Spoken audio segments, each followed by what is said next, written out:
안녕하세요 여러분, 또 다른 시간입니다. 이렇게 제 채널을 방문해 주셔서 감사드립니다. 지난 시간에는 그리스 신화 카드의 코트 카드 중 컵 카드와 지팡이 카드를 살펴보았어요. 오늘은 마이너 아르카나의 수트별 코트 카드 중 검 카드와 동전 카드에 대해 살펴보겠습니다. 그러면 검 카드부터 살펴보겠습니다. 우선 검의 시종 카드입니다. 푸른색 옷을 입은 금발머리의 소년이 입으로 바람을 하늘을 향해 뿜어내고 있어요. 소년은 오른손에 은색 검을 들고 있고요. 검 시종 카드의 주인공은 바로 소풍의 신 제피로스입니다.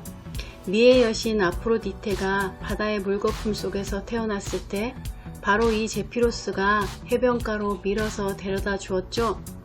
컵 카드의 숫자 카드 이야기에서도 푸시케를 집으로 데려다 주느라 잠시 언급한 적이 있었습니다. 바람의 신들 중 제피로스는 서풍의 신으로 새벽의 여신 에오스와 티탄족의 아스트라이오스의 결합으로 탄생되었다고 해요. 서풍 제피로스는 북풍인 보레아스와 함께 문제아처럼 거칠게 폭풍우도 일으키고 파도와 해일을 일으키는 등 짓궂은 장난을 치고 다녔다고 합니다. 하지만 후에 아름답고 자애로운 무지개의 여신인 이리스와 결혼하고 난 후부터는 성격이 온순해지고 부드러워졌다고 해요. 그 후로 서풍인 제피로스는 봄이 왔음을 알려주는 가볍고 따뜻한 미풍으로 등장하게 되죠. 제피로스는 독립적인 자아가 처음으로 태동하게 되는 원초적 단계 이미지로 다가옵니다. 미성숙한 이 단계에서는 타인을 배려하기보다는 호기심이 공격적인 언어로 표출되기 쉬워요. 어린아이들은 거짓말을 하지 못하므로 지나치게 솔직한 말로 상처를 주기도 하죠. 검의 시종 카드는 또한 가십을 나타내기도 합니다.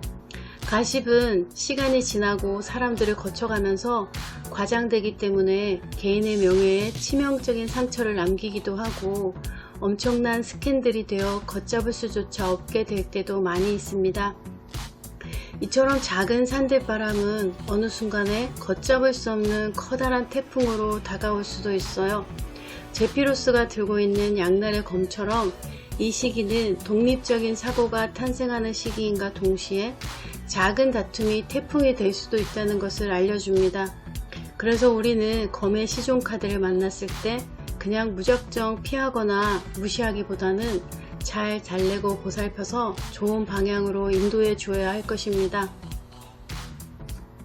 검의 기사 카드입니다.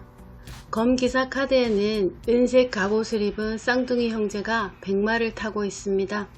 말은 막 출발하려고 하기 직전인 것처럼 앞발을 높이 치켜들고 있어요.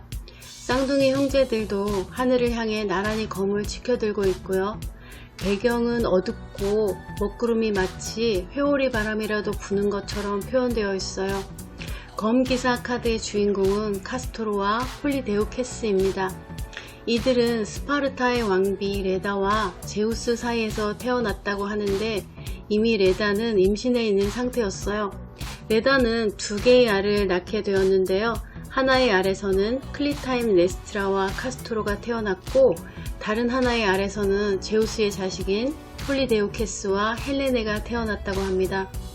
그러므로 카스토로는 인간이었고 폴리데우케스는 제우스의 아들이었어요. 이들 형제는 지팡이 카드의 이아손과 아르고 원정대의 황금 양털을 찾는 모험에도 함께 참여했고 그 어떤 모험이든 늘 함께하며 자랐습니다. 그러던 어느 날 다른 쌍둥이 형제들과 싸움을 하게 되었는데요. 그 싸움에서 카스토로가 그만 창에 찔려 죽게 됩니다. 이에 상심한 폴리데우케스는 제우스에게 자신도 더 이상 살고 싶지 않으니까 불사를 포기하겠다고 말해요. 이에 제우스는 이 둘을 하계와 올림푸스에서 하루씩 번갈아 살게 하였고 그들의 모습은 하늘의 쌍둥이 자리로 만들었다고 합니다. 이 카드는 젊고 혈기 넘치는 쌍둥이들의 폭발적이고 활동적인 에너지를 나타냅니다. 그들은 젊은 혈기로 여기저기 싸움을 일삼죠. 권태로움에서 벗어나 모험을 떠나기 위해 백마를 몰아 어디론가 떠나려고 하고 있는 카드의 이미지에서도 보듯이 성급하고 충동적인 에너지와 거침없는 싸움에 뛰어드는 폭력성과 잔인함도 가지고 있어요. 이 카드는 일상적인 삶의 무료함을 깨는 변화의 시기가 왔거나 그런 사람이 일상 속으로 들어왔다는 것, 또는 내면에서 갑자기 솟아나는 새로운 아이디어나 비전과 만나게 될 것임을 알려줍니다. 다음은 검의 여왕 카드입니다.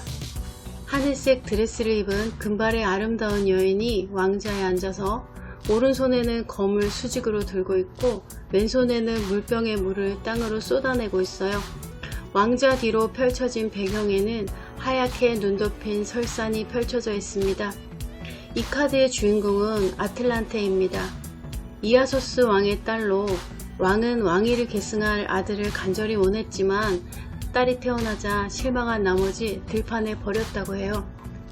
버려진 아틀란테를 곰이 와서 젖을 먹여 키웠다고 하는데요.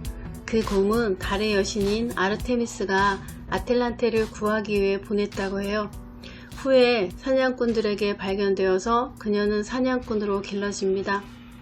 아틀란테는 결혼도 하지 않고 지냈으며 언제나 무기를 가지고 다녔고 젊은 영웅들과 함께 여러 모험에 참여하였다고 합니다. 그녀의 아버지인 이아소스 왕은 결국 그녀를 인정하게 되었고 결혼시키려고 하자 자신과 달리기를 하여 이기는 사람과 결혼을 할 것이고 만약 자신과의 달리기에서 진다면 죽이겠다고 하였습니다. 그 결과 많은 구원자들이 그녀에게 목숨을 잃게 되었죠. 왜냐하면 그녀는 세상에서 가장 빠른 사람이었기 때문이에요. 그러던 중 히포메네스라는 남자가 그녀를 이길 수 있도록 아프로디테에게 도움을 청했어요. 여신은 그에게 황금사과 3개를 주면서 경주 도중에 아틀란티가 앞에 나가려고 할 때마다 던지라고 했습니다. 그녀가 앞서갈 때마다 히포메네스는 사과를 그녀 앞에 던졌고 그녀가 그 사과를 주우려고 할 때 먼저 결승점에 들어올 수가 있었어요. 결국 둘은 결혼하게 되었는데 불경스럽게도 제우스의 신전에서 사랑을 나누는 바람에 진노한 제우스가 그들을 사자로 만들어 버렸다고 해요. 고대 그리스인들은 어떤 이유에서였는지는 몰라도 사자는 사자끼리가 아니라 표범과 짝을 짓는다고 믿었다고 해요. 결국 그들은 다시는 사랑을 나눌 수 없게 되었어요. 그녀는 남성이 아니라는 이유로 아버지로부터 거부당했고 남성적인 무용을 보여주었을 때야만 비로소 인정을 받았습니다. 이 카드는 자신과 다른 사람에게 능력 이상을 발휘할 수 있도록 자극하기도 하지만 이룰 수 없는 완벽성을 기대하며 분투하느라 사사로운 감정을 배제하여 너무 냉혹하게 자신과 타인을 괴롭히며 고독 속에 있지는 않은지 한 번쯤 돌아보아야 할 것입니다. 검의 왕 카드입니다. 소드킹 카드의 이미지를 살펴보면 하얀 피부에 곱슬거리는 금발머리를 한 왕이 오른손에는 검을 들고 왼손에는 저울을 들고 왕좌에 앉아 있습니다. 왕좌의 팔걸이와 다리 부분에는 완벽한 조화의 상징인 삼각형이 조각되어 있고 배경에는 눈 덮일 설산들이 산맥처럼 펼쳐져 있고 하늘은 어두운 회색빛입니다. 이 카드의 주인공은 오디세우스입니다. 지팡이 여왕 카드 속 페넬로페의 남편이죠. 오디세우스는 라에르테스와 안티클레이아 사이에서 태어났다고 하는데 오디세우스의 실제 아버지는 시시포스라는 설이 있어요. 그는 탁월한 지략가로 트로이 전쟁에서 트로이 목마를 생각해냈다고 합니다. 하지만 트로이가 함락된 후에도 오디세우스는 집으로 돌아오지 못하고 10년 동안 여기저기 떠돌며 폭풍에 휩쓸리기도 하고 외눈박이 괴물들에게 죽을 고비도 넘겼고 무시무시한 바다 괴물들 사이를 항해해야 했고 세이렌의 노랫소리의 유혹을 이겨내야만 했지만 타고난 통찰력과 기지, 교활함과 전술을 발휘하여 헤쳐나갔으며 결국 집으로 돌아가게 됩니다. 오디세우스는 때로는 교활하게 상황을 벗어나기도 했지만 그의 교활함은 결코 사악한 것은 아니었습니다. 소드 왕은 매우 원칙적입니다. 그 원칙들이 감정을 배제하기도 하기 때문에 차갑고 냉정하게 느껴지는 것이겠죠. 오디세우스는 방랑의 이미지이기도 합니다.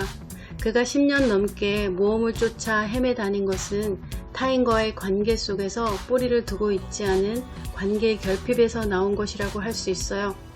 아무리 타고난 지략으로 괴물을 물리치고 전쟁에서 승리했다고 할지라도 그런 지성적인 측면으로는 모두 해결되지 않습니다.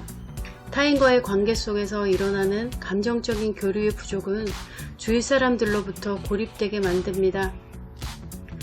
이 카드는 자신의 통찰력과 번뜩이는 아이디어를 이용하여 문제를 해결할 수 있음을 알려줍니다. 하지만 그 처리 과정에서 타인에게 상처를 주는 것은 아닌지 돌아봐야 하겠습니다. 이제 펜타클이라고 하는 동전 카드의 코트 카드를 살펴보겠습니다. 동전 카드는 펜타클 카드라고 하는데요. 우선 동전 시종 카드입니다. 진한 갈색 곱슬머리를 한 구릿빛 피부의 소년이 커다란 황금 펜타클을 소중하게 가슴에 안고는 풍요로운 밭 가운데 서 있어요. 이 소녀는 트리프톨레모스입니다. 그리스 신화에 나오는 농업과 문화의 전파자로 대지의 여신 데메테르로부터 곡물의 씨앗과 경작수를 전수받아 인간들에게 퍼뜨려 후에 농업의 신으로 추앙받았다고 해요. 어느 날 트리프톨레모스는 형제들과 함께 밭일을 하고 있었는데요. 지하에서 갑자기 검은색 말이 끄는 전차가 나타나더니 아름다운 여인을 납치해 가는 것을 목격하게 됩니다. 그 여인은 바로 대지의 여신 데메테르의 딸인 페르세포네였어요. 페르세포네는 메이저 카드 2번의 고위여사제 카드의 주인공입니다. 트리프톨레모스는 노파로 변장해 딸을 찾아 여기저기 떠돌아다니던 데메테르를 알아보고 하데스가 납치해 간 사실을 알려주게 됩니다. 소년이 베푼 친절에 데메테르는 옥수수 씨앗과 나무쟁기 그리고 용이 끄는 전차를 주고는 온 세상을 돌아다니며 농업 기술을 가르치도록 했다고 해요. 또 다른 이야기로는 트리프톨레모스는 노왕인 켈레오스의 병약한 어린 아들이었는데 왕국에서는 아이가 오래 살지 못할 것이라 여겼습니다. 어느 날 소녀는 길가에 웬 노파가 힘없이 앉아서 쉬고 있는 모습을 보았는데요. 지치고 피곤한 노파를 궁으로 데려가 잘 대접해 주었습니다. 그런데 그 노파는 사실 대지의 여신 데메테르였어요. 하데스가 자신의 하나뿐인 딸을 납치하여 딸을 찾아 정처 없이 떠돌고 있었죠.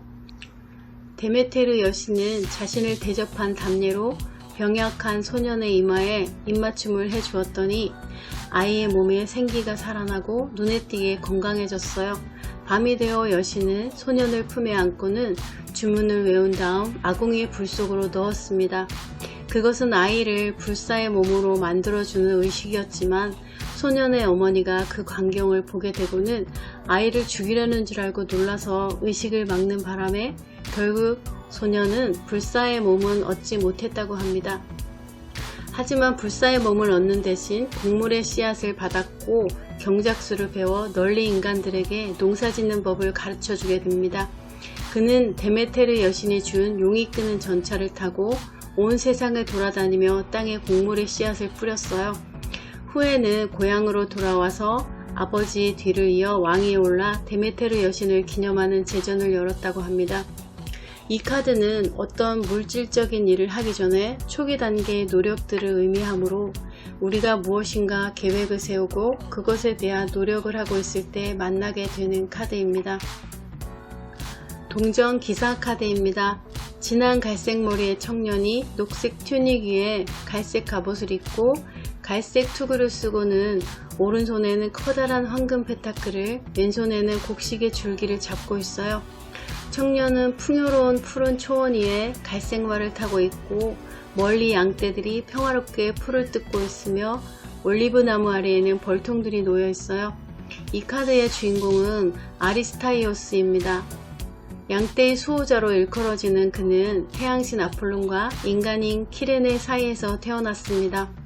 나무의 요정들에게 우유로 치즈 만드는 법, 벌통 만드는 법, 올리브나무 인공 재배법 등을 배웠고 북아프리카와 그리스 등지를 여행하면서 자신이 배운 기술들을 가르쳤으며 가는 곳마다 사람들로부터 존경을 받았다고 해요. 오르페우스의 아내 에오리디케를 뒤쫓다가 그녀를 뱀에 물려 죽게 한 장본인이기도 하죠. 그는 사람들에게 자신이 배운 기술들을 전파하고 다녔는데 어느 날 템페라는 곳에 도착해서 보니 벌들이 모두 죽어가는 것이었어요. 그래서 예언력을 지닌 바다의 신인 프로테우스를 찾아갔는데 그가 에오리디케를 죽게 만든 것이 이오라는 소리를 듣게 되었습니다. 그는 속죄의 뜻으로 여러 마리의 가축들을 제물로 바칩니다. 그러자 제물로 바친 동물들의 시체에서 벌떼들이 나왔고 벌들을 잡아서 다시 벌통 속에 집어넣었다고 해요. 아리스타이오스는 영웅은 아니지만 전원을 사랑하고 가축과 야생동물을 돌보았으며 그것을 위해서는 어떠한 천한 일도 마다하지 않는 근면 성실한 인물입니다. 그도 다른 사람을 죽게 하는 죄를 지었지만 작은 곤충인 벌을 살리기 위해 자신의 죄를 씻는 의식을 기꺼이 치를 수 있는 인물은 드물다고 할 수 있어요. 펜타클 기사는 아름답고 매혹적인 인물은 아니지만 현실적이고 소박한 목표를 지녔으며 만족할 줄 알았습니다. 이 카드는 소박한 일상에서 안정되고 성실하게 목표를 향해 노력하고 있는 시기에 만나게 되는 카드입니다. 다음은 동전 여왕 카드입니다.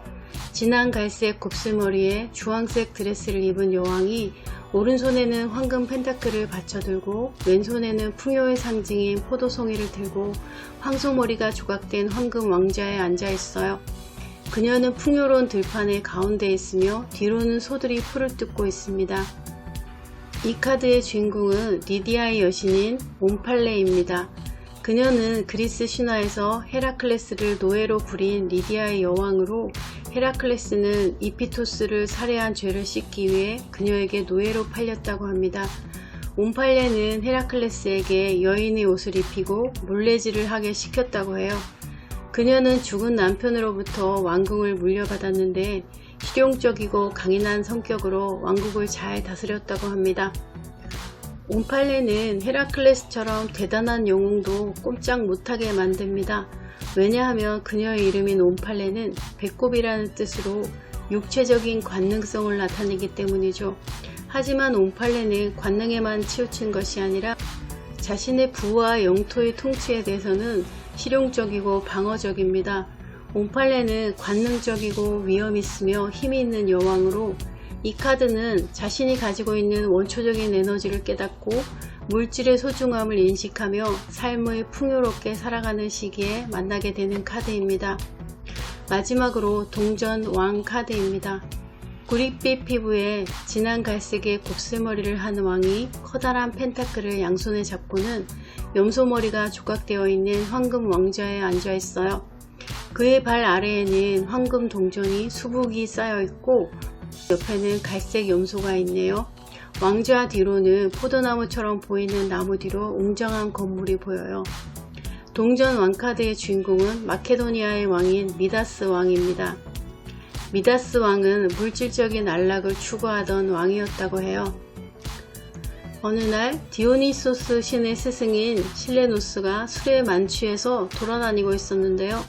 미다스 왕이 실레노스를 알아보고는 정성껏 대접하고 디오니소스에게 데려다 주었습니다. 스승이 사라져서 걱정을 하고 있던 차에 스승을 만나게 되어 기쁜 마음에 디오니소스는 미다스 왕에게 무슨 소원이든 한 가지 들어주겠다고 했습니다. 미다스 왕의 소원은 자신이 만지는 것은 무엇이든 황금이 되게 해달라는 것이었어요.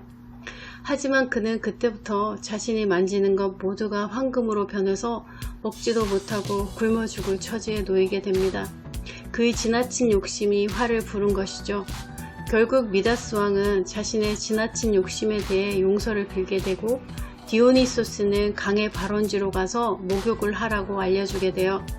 미다스 왕이 디오니소스의 말대로 강에 가서 목욕을 하자 황금으로 만드는 능력은 강물로 옮겨가게 돼서 그가 씻은 물속에는 황금 조각들로 가득했다고 합니다. 그때부터 사람들은 그곳에서 사금을 채취했다고 전해져 오고 있어요. 미다스 왕은 현실적이고 강인하며 성공한 이미지로 우리 삶에 들어오게 됩니다. 물질적인 야망을 가지고 창조적인 아이디어로 그것을 실현해 나가고자 할 때 만나게 되는 카드입니다. 지금까지 총 7회에 걸쳐서 그리스 신화 타로 카드에 대해 살펴보았습니다.